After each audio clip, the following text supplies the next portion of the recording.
The Hendrick Hudson Board of Education meeting. Today is Wednesday, June 24th, and my name is Superintendent Joseph Hochreiter. I am joined in the district office boardroom with Enrique Catalan, as well as Anthony Morlini and Greg Cavalieri, our technology all-star, who's supporting us audio and visually and streaming this meeting live on our YouTube channel. And I will turn it over to our Board of Education President, Dr. Abraham. Good evening, everybody. Can I have a motion to start the meeting, please? So moved. Seconded by Bill. All in favor? Aye. Aye. Any opposed? No. Okay, so let me just do roll call first for Carmen, our district clerk, so she knows who is in attendance. And we're going to do this in alphabetical order. Lisa Anderson? Here. Mary Pat Briggy? Here. Corey Notrika? Here. Bill Oricchio? Present. Barbara Pedersen? Here. Lori Ryan? She is absent this evening, and as you know, this is Carol Abraham. Can I get a motion to approve the agenda as stated, please? So moved. Seconded by Bill. All in favor? Aye. Aye. Aye. Any opposed? Okay. Is there anything anybody would like pulled from the consent agenda this evening? All right, then can I get a motion to approve the consent agenda as stated? So moved. Seconded by Bill. All in favor? Aye. Aye. Any opposed? All right. That brings us very quickly to our presentations and discussion. So we do have a discussion this evening on a resolution condemning racism and affirming a commitment to an inclusive school environment for all. If it's okay with the rest of you, I would like to read this whole statement, and then we can discuss it. So whereas members of the Hendrick Hudson School Board are aware of racial injustices that still persist in our country, whereas racism and hate have no place in our schools or our society, and we must protect the constitutional rights of every person who learns, works, and lives in our community, whereas we must listen. Those who have endured discrimination and intolerance deserve to be heard as they share the stories and truth about their experiences and feelings, and we must speak with great empathy to understand their challenges. Whereas we must learn, the school is in a unique position to facilitate meaningful and honest conversations about racial inequality and to work towards our shared conviction that racism must end. Whereas we must lead, we must actively acknowledge, address, and prevent racial bias that occurs as a result of policies, practices, and actions so that we can create a learning environment where every child is respected and valued for who they are, regardless of skin color. Therefore, be it resolved that we, trustees of the Hendrick Hudson School Board, stand fast in our commitment to foster an inclusive educational environment where every student, teacher, support professional, parent, and community member is treated with dignity and respect regardless of skin color. To that end, we encourage and support our district's participation in the Putnam Northern Westchester BOCES newly formed Regional Equity and Diversity Steering Committee. Furthermore, we encourage the State Education Department to re-examine the state's learning standards with an eye towards inclusion. Does anybody have any comments?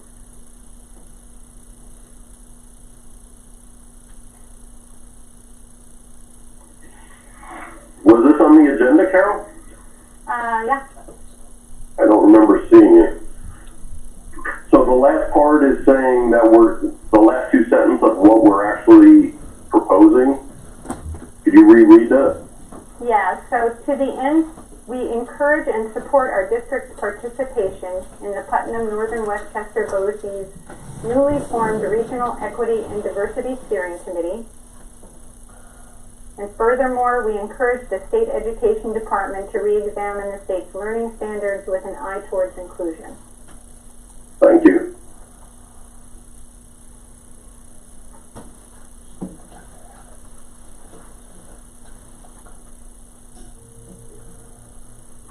Looks like we're trying to bring that up on our live stream.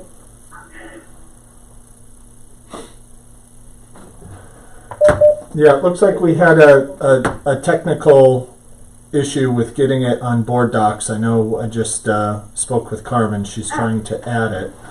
Oh, okay.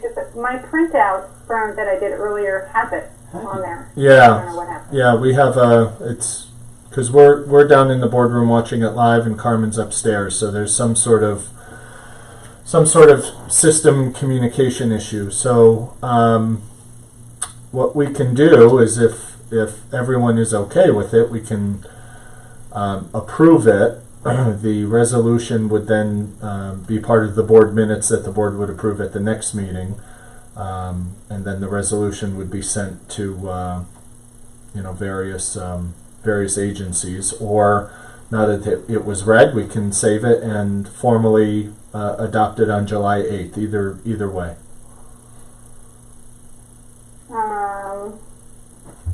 Well, I'm fine with doing it tonight, but let me get some comments from the rest of the board.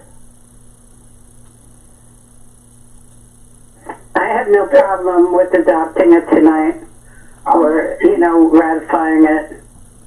I don't have a problem with that either. Just do it tonight. I agree. I think we have 5, yeah. Okay. So, My only concern is that I just like to be able to see things ahead of time to read them, but that was what my questioning was regarding. Yeah. But no problem with the context of it. yeah, there's position and action in there, which I think is great. Okay, so Carol, if you just want to have someone make a motion, second it, and then we can, it sounds unanimous, we can just do a vote and we'll adopt the resolution and then make sure it's included in the minutes. All right, that sounds good. Can I have a motion to approve this resolution, please? So moved. Corey. Barbara, second. All in favor? Aye. Any opposed? No. Okay, thank you very much. I think this is important to state, as we had discussed last time as well. That brings us to our superintendent's report. Okay, I've got a couple updates, and joining us is Anthony Merlini to give the community an update on our capital construction project. But just real quick, to the families, parents of our school district, we sent out a survey, a reentry planning survey, a couple weeks ago. That survey closes on the 26th of June. We'd like to thank everyone who participated, but also remind those that the survey is still live until the end of the day on Friday. This survey will just help us get an understanding for really what parents are thinking and what some considerations are on the parents' end in terms of transportation, in terms of older and younger siblings, those sort of situations. It's important that I underscore no decision has been made on what school will look like in September. The Board of Regents and the Governor's Office are working together to solicit input and feedback. They're also following current trends in terms of the virus and its community spread or spread throughout the region or the country. So that survey was just sent out to get some baseline information from parents. It's going to be one of many surveys we send out to seek input and feedback from our families. So that closes on Friday. Also, as that survey closes, we're going to send another one to our community and our parents around the Princeton Plan feasibility. This has come out of our Board of Education retreat each of the last number of years, which led to a cost analysis study. And earlier this winter, the board wanted to investigate the feasibility of implementing the Princeton Plan no sooner than September of 21. So that's in 15 months from now. We just finished a staff survey that was complete, and our team is going to review those results. We're reviewing them now, and we have a meeting on Monday morning to discuss next steps. And at that meeting, we're going to finish the community survey, and that will go out by Monday or Tuesday next week to get some input and feedback from parents around their their thoughts around potentially implementing the Princeton plan. So again, another opportunity for families to give input.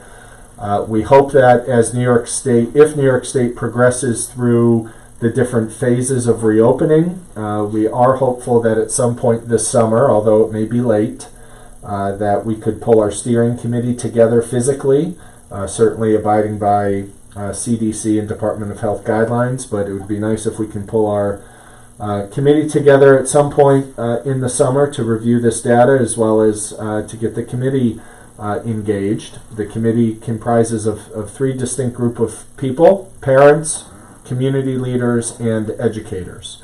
So by collecting our survey data up front, we'll have some actionable items for that group to work with when we meet later in the summer. And lastly, we have celebrated and continue to celebrate all of our students who have finished kindergarten, who have moved up from 5th grade, who have moved up from 8th grade, and certainly the class of 2020 from the high school. All of the celebratory events have been widely publicized on our website and Facebook. Tonight, in fact, the 8th graders are moving up. They have a parade and some festivities at the middle school, and will also lead a car parade with students and staff throughout the parking lot at Blue Mountain Middle School, as well as Furnace Woods Elementary School. And just a reminder that our capstone event for the class of 2020 is July 19th. We will be in the town of Cortland train station. All of the details and specifics are on our website and social media as well. So while we had a really bizarre and unfortunate end to our school year, I want to give a lot of kudos to our staff and our parents who have helped support a whole number of initiatives to celebrate our students, and we appreciate their input and support. We also know that there have been other events that have taken place to celebrate our students, specifically ones regarding our high school seniors that were not endorsed or was not a district event. We wanted to let people know that. The district and the high schools received some emails and phone calls and messages about a weekend event that raised some concern for many parents and many community members. That was an event that was a parent event that the high school and the school district did not participate in planning or executing. So all of the official district events are on our social media platforms as well as our website. And with that, I'll get out of the way here, and Anthony Merlini will give everyone a quick rundown of our capital project status and all the activity taking place throughout the district.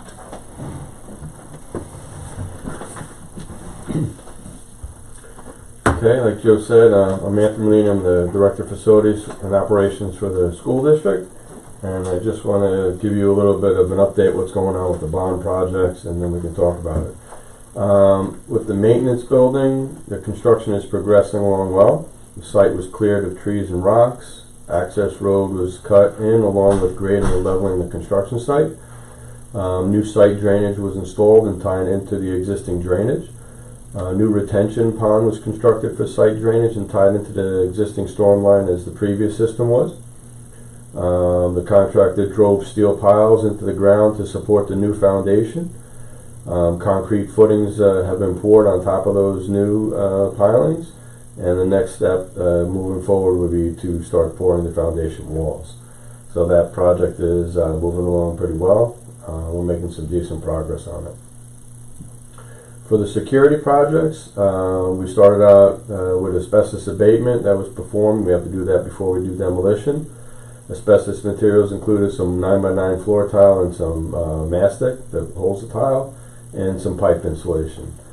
The main offices at the 3 elementary schools and middle schools have been, the demolition has proceeded in those areas for the new vestibules to be constructed. We've removed a lot of the doors in anticipation of the new configuration and the compartmentalization of the high school.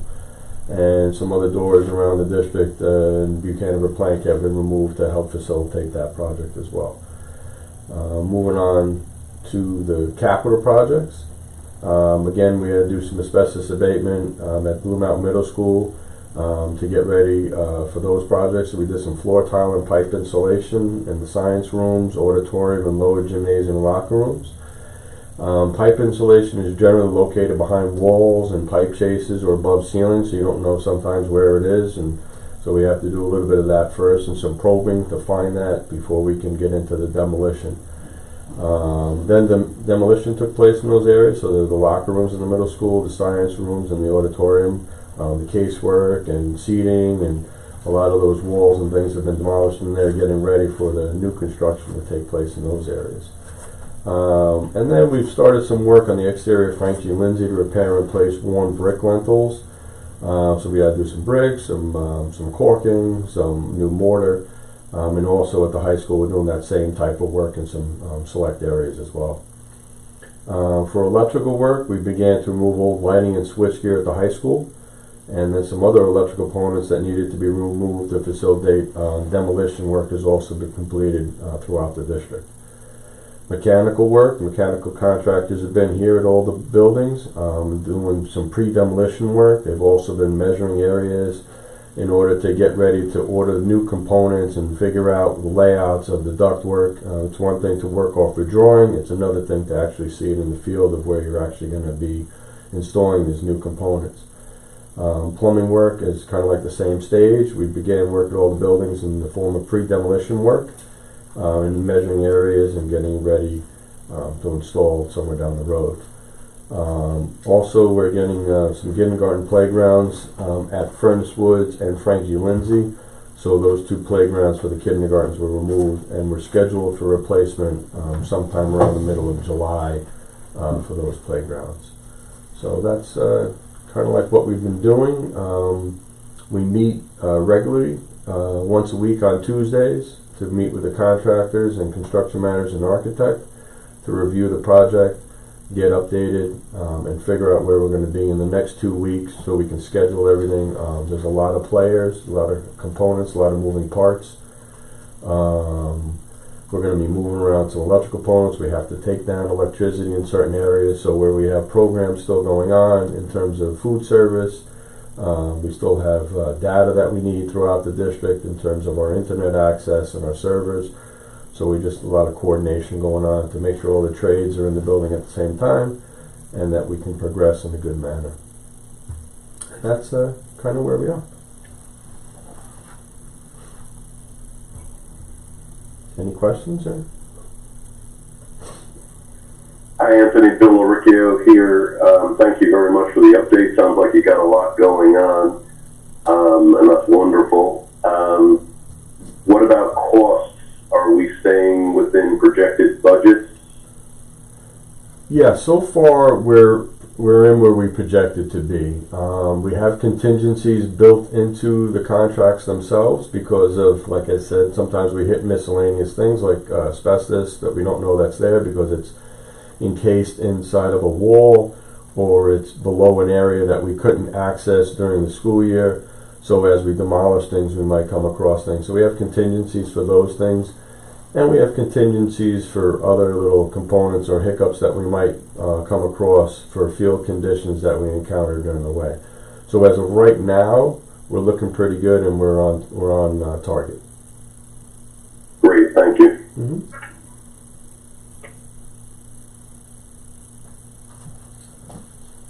Anything else? Lisa Anderson here. I was just wondering if you can kind of tell us a little bit more about timeline as to what the next steps are. Mm-hmm. Now the demolition is mostly completed in the areas. What can people be looking forward to seeing, and you know, maybe approximately when that might be happening? Well, I mean, it's hard to see anything because a lot of it is, you know, internal. So a lot of it's going on inside the building. So we're not really able to see too much from the outside looking in. But the next steps for everybody is to start coming in and start putting everything back together again. So laying out where the new walls will be going, laying out where the new ceilings will be going, and then start doing roughing in of the electric, roughing in of the plumbing, you know, those types of things. Right now, the high school hasn't begun some of the demolition up there because we're waiting for a couple of things to settle down, like I said, up there before we can get into those buildings. And we had to also get a lot of furniture or equipment or things like that out of the way so we can get the contractors in there. But over the next 2 weeks, I expect things to ramp up even more, and we're going to get even busier as time goes on. In terms of completion, as of right now, the maintenance building, we're looking to complete that in the fall. We weren't looking to complete that by the end of summer. We've always had in the back of our minds that we would be finishing that in October, November. For the security projects and the main vestibules and things like that, we were looking to be, back ready for September opening. And then for the capital projects, for the most part, we're looking for the same target date. But there are certain things in the capital project that are going to linger. So with the auditoriums, where we're looking for seating that has to go back into those two auditoriums, those are longer lead items. So they're going to be stretched out into the fall as well. So I have to work with the principals there and I've already spoken to them already, given them the heads up, so they know that in the beginning of the school year, those are going to be areas that are going to, linger. Hey, Anthony, this is Corey. I just have 2 quick questions. Sure. So the first is for the auditorium. Have the teachers involved, like, Claire Carey, they've been involved in the design and how things are going and brought in to look over status and make sure it's meeting their requirements as it's going along? Yes. So from the start of conception of the project, all the stakeholders have been involved. When it comes to either the auditoriums, the science rooms, the principals have been involved, and the teachers and Claire Carey the like. Okay, great. And the second one is, I know there have been a lot of questions about the track and when it would be open to the public again. So it would be great if we could just give them a little timeline as to when to expect that would be available to the public. Yep, that timeline is being communicated tomorrow. We're going to open the track on Saturday. The issue is the track is open and not the field, and we're going to have a hard time keeping people off the field. But we did add a state-of-the-art surveillance system, and we're going to need to use it. And in fact, we had some folks on the field who climbed the fence as recently as this weekend. And we're reviewing the footage, and we'll turn that over to the authorities. So, it's striking the right balance between a very significant multi-million-dollar community investment and providing access to that investment while also protecting the investment. So, a lot of school districts have struggled, especially with the virus and the different stages that we're in terms of reopening. But we wanted to be as consistent as possible with the town of Cortland, and they, just as recently as about a week ago, started opening up their fields and their playground and recreational facilities. So we're trying to be in line with that. Great, thank you. All right, thank you guys. Thank you, Anthony. Thank you, Anthony. Thanks, Anthony. You're welcome. Joe, did you have anything else before we move on to committee reports? Nope, I think we're good. Okay, that's the committee report. I don't think anybody had any committee reports, but in lieu of a committee report, I will just say that Lisa and I were able to participate in a webinar earlier today on budgeting in an uncertain fiscal environment. I thought it was very worthwhile, and it was presented by NISBA. They are recording it, and it should be available for viewing probably later in the week if any of the rest of you are interested in viewing that as well. Lisa, did you want to make any comments about that before we move on? I just really appreciated the ideas they had of how we need to be communicating our budgeting process and things that we can be looking at in determining our budgets and making sure that as we look at things, we're doing it in a neutral way, with the term that they used quite a bit, where you're relying on the facts and you're relying on the data to help drive the decisions that are going to need to be made with regard to our budget. And it's going to be tricky in these uncertain times coming up. It was a very good presentation. Yeah, I thought so too. A lot of good ideas, a lot of good ways of using data to inform our budget process, which we do a very good job of already, but it was just some new graphics and new ways of presenting things to the public were in that discussion as well. So definitely found it worthwhile, and again, if any of you are interested in doing it later, it's about an hour long and should be available on the site sometime later in the week, they said. All right, so also in lieu of committee reports, I am going to take this time to congratulate Barbara Pedersen on her last meeting with us, and to personally thank her very much for not only being my co-trustee and my president when I was vice president, but also my mentor and my good friend. And you are going to be sorely missed on the board. Lisa also has a statement for you from the Westchester Putnam School Board Association, and I'm sure that everybody here would like to say something as you are finishing your time here. So thank you, Barbara. Thank you, Carol. So the statement from Westchester Putnam School Board Associations is that they would like to recognize the dedication and service of retiring Board of Education trustees whose dedicated volunteer efforts have helped to shape the direction of your district and enhance the quality of education for all students. You have been able to cheer on graduates while working to improve the education of the many children still under your care. Your commitment to providing leadership and accountability has been instrumental in the effort to meet the needs of your community and prepare students for the future. Thank you for your service. Oh, thank you. Thank you very much. And I would just like to echo what Carol had said as well, Barbara, that we're going to really miss you on the board. And I'm just so grateful for your time and efforts that you put into helping me to understand my role as a trustee when you were my mentor, and the leadership you've provided to our board and to our school district. Thank you.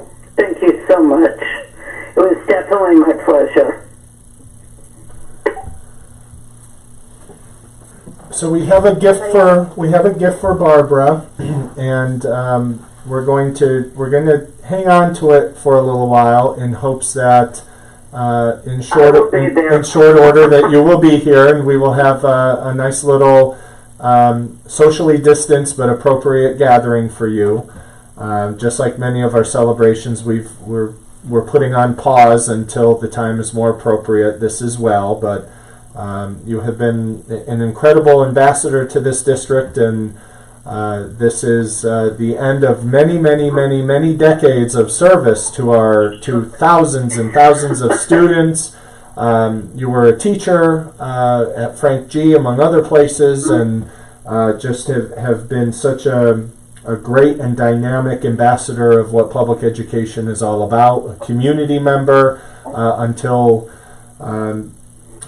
next summer or this summer, and you will be missed, but we can always reach out to you, and we know that you'll be there for us. So congratulations and thank you. Thank you. Barbara, I think Yes. how I feel. You know, I know. the two of us, it's like we're both fine, but for different reasons. So, It's true. I definitely we will know. love, and I will Yes. never ever forget your phone number, or we'll be in touch, Barbara. Love you. Thank you.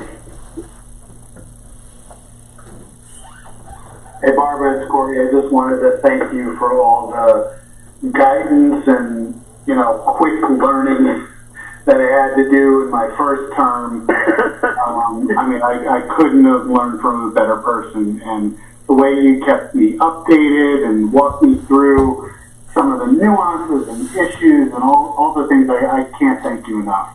You will be sorely, sorely missed. Thank you very much. Thank you, Corey.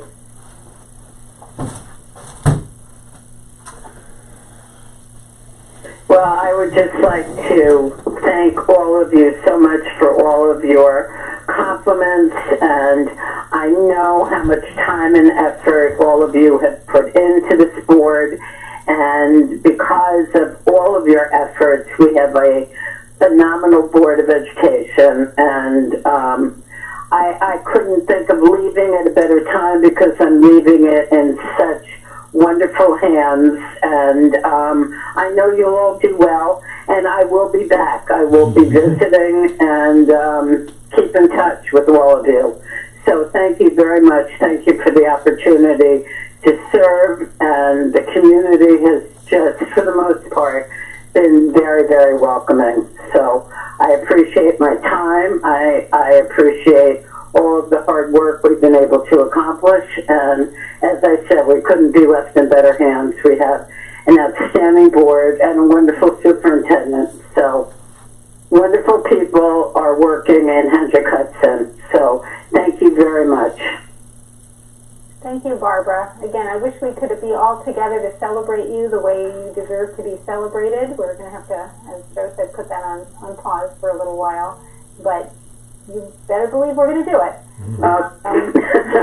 Okay. All right, so that brings us to our audience comment section. Were there any audience comments submitted this evening? There were not. Okay. And then, hang on, I have to turn my page. Board comments or new business? Anybody have anything else before we go to executive session?